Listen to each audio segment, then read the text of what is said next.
Now, it's Moneywise with the Moneywise Guys on News Talk 1180 and the new 96.1 KERN. I need a dollar, dollar, dollar, that's what I need. Hey, hey, well, I need a dollar, dollar, dollar, that's what I need. Hey, hey, said I need a dollar, dollar, dollar, that's what I need. And if I share with you my story, would you share your dollar with me? Now, here are the Moneywise Guys. Welcome, folks. We are the Moneywise Guys. Welcome to the program. We're here for you today live. It's a Thursday. Excited to be here. I'm your host, Dave Anderson. Got two guests with me. Well, not two guests. Two hosts with me.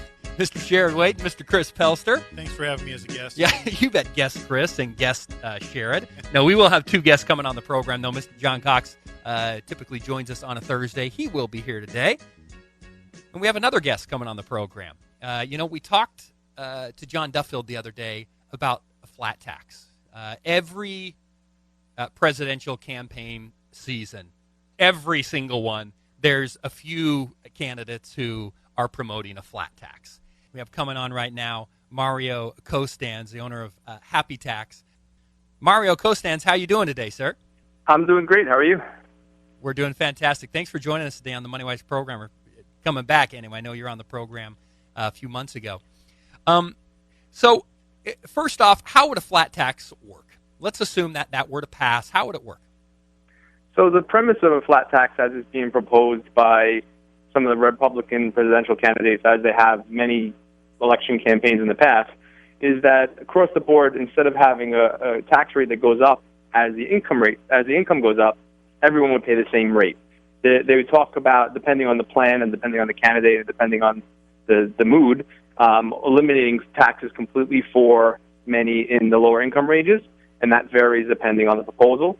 The most latest proposal from Rand Paul also talked about eliminating the payroll tax, which I don't get because that goes to fund Social Security, which is already having problems being funded to begin with.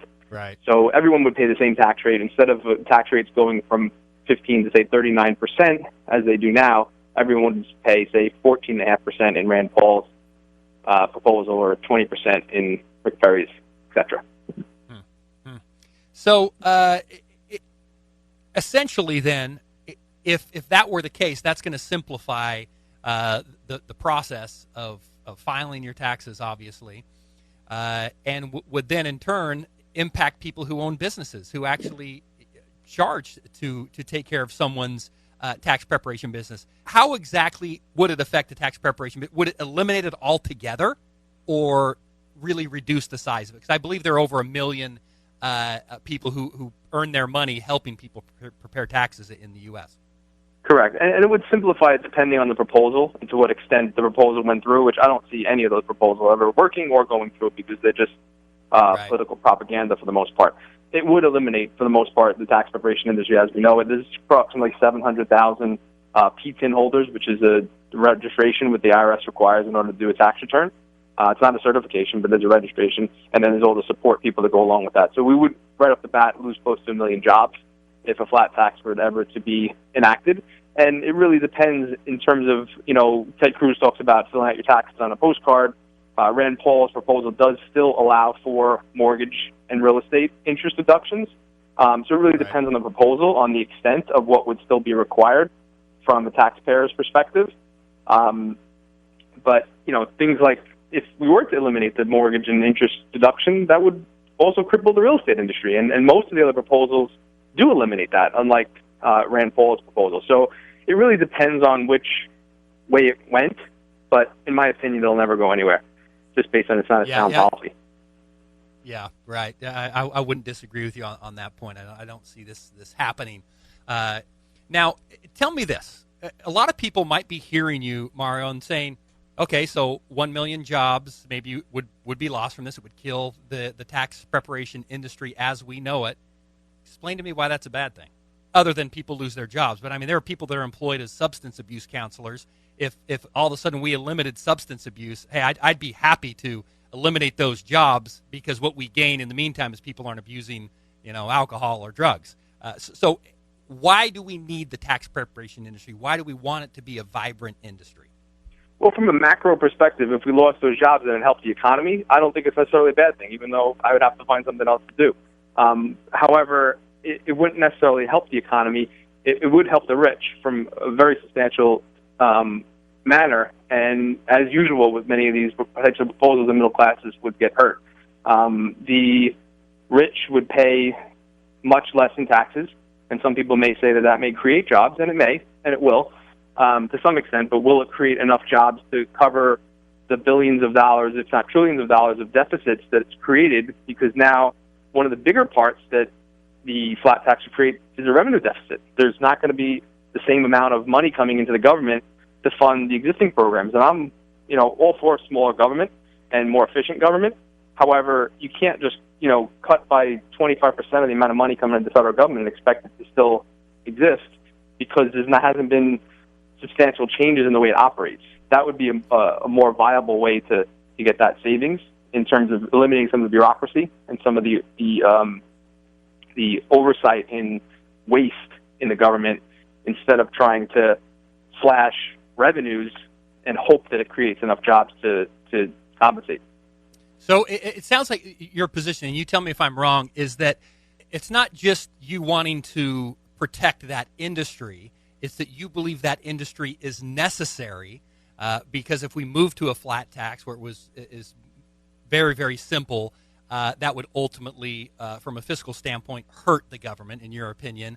And so that's why we need a tax preparation industry, because tax laws should be complicated enough, or there should be enough to it where you need a professional to do your taxes. Is that correct? Yes and no. I don't agree that the tax law should be complicated.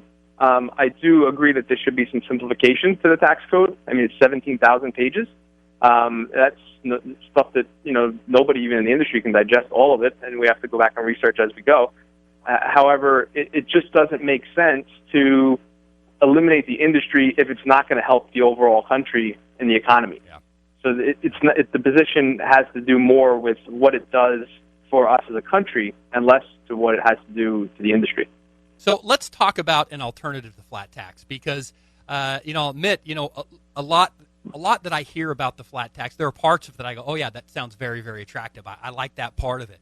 And then there are other parts of it that I think, yeah, that would never work. So what would be an alternative to the flat tax that could actually work?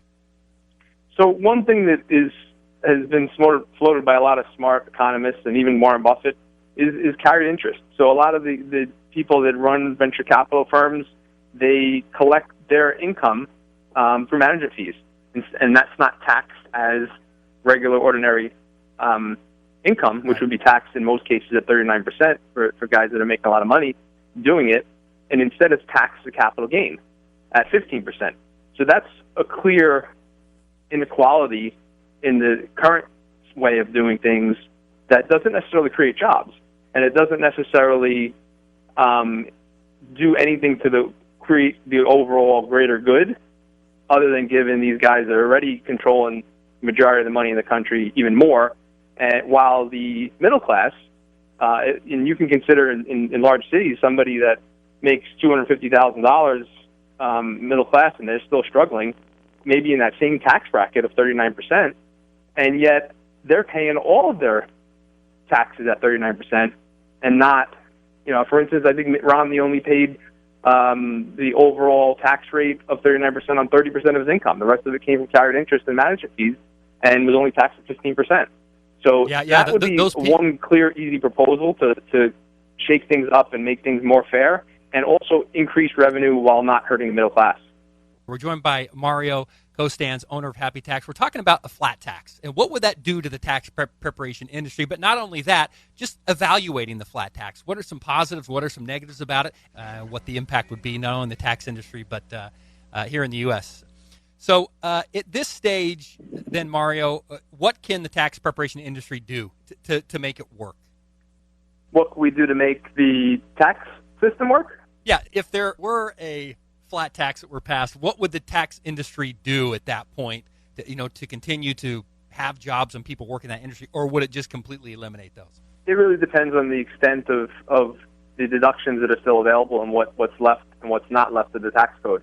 If it was a pure flat tax, it goes away. There's no more need for anyone to file file a tax return. There would be a need to file a tax return, but it would be very simplistic.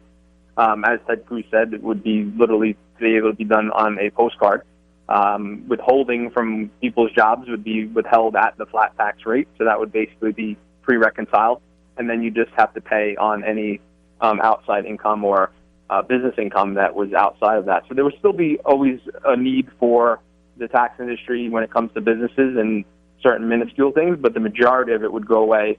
But it really depends on the extent of what happened. If you still had a tax return to file and you still had mortgage interest, or over the time, as government tends to always do, other things creep up. So even if they did figure out a way to test the flat tax, the special interest would come up with some kind of loopholes and have something creeping in within a couple of years, and it may come back to life, or if administration change would happen to overturn it. So, it wouldn't completely go away, but it would mostly go away if a pure one was passed.